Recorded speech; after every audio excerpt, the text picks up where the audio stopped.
Ауылдың шетіндегі үлкен ақ үйде Қайрат аға тұратын. 55-те, әлі де денесі мықты, көзі өткір, дауысы әмірлі ер адам. Ұлы Ерлан қалалық қызға үйленді. Келіні Аружан 26-да. Нәзік, биік бойлы, қара шашы ұзын, көздері үлкен, әдемі әйел еді. Алғашқы күндері Аружан үйдің ісіне үйреніп, қайнатасына құрмет көрсетіп жүрді. Қайрат аға оған балам деп еркелетіп, кейде көз қарасы ұзағырақ тоқтап қалатын. Аружан байқамайтындай болып, бірақ іштей бір жылулық сезініп қоятын. Жалғыздықтың жылуы Ерлан жұмысына байланысты жиі қалаға кетіп қалатын. Үйде Қайрат аға мен Аружан ғана қала беретін. Бір күні ауа райы бұзылып, жауын соқты. Қайрат аға сарайдан шыққанда суға малынған.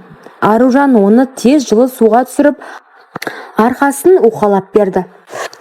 Қайрат аға суық тиіп қалмасын деді жұмсақ дауыспен. Қайрат ағаның денесі қатты болатын. Аружанның жұмсақ саусақтары оның терісінен өтіп бара жатқандай сезілді. Сол түні Қайрат аға ұйқысы келмей, Аружанның бөлмесінің есігінен бірнеше рет өтті. Бір аптадан кейін Аружан бақшада жұмыс істеп жүріп, белін шойып алды.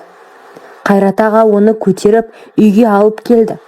Жатқан жеріне апарып май жақты. Қатты ауырып тұрма балам, деп сұрады ол. Дауысы қалыңдау шығып. Аружанның көздері жұмылып, еріксіз, ыңғайсыз дауыс шығарды. Қайрат ағаның қолдары белден төмен түсіп, басқа жағын ұстай бастады. Екеуі де үндемеді, бірақ ауада бір құпиялық пайда болды. Сол күннен бастап Аружан қайнатасының көзіне басқаша қарайтын болды. Ерлан тағы да 3 күнге кетті.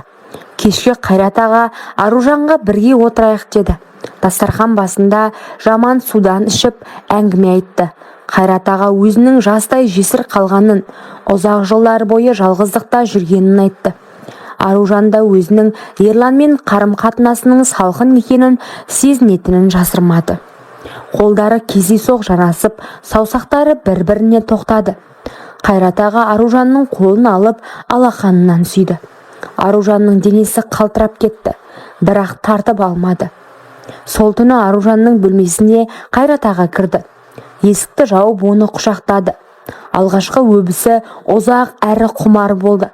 Аружан қарсылық көрсетпеді.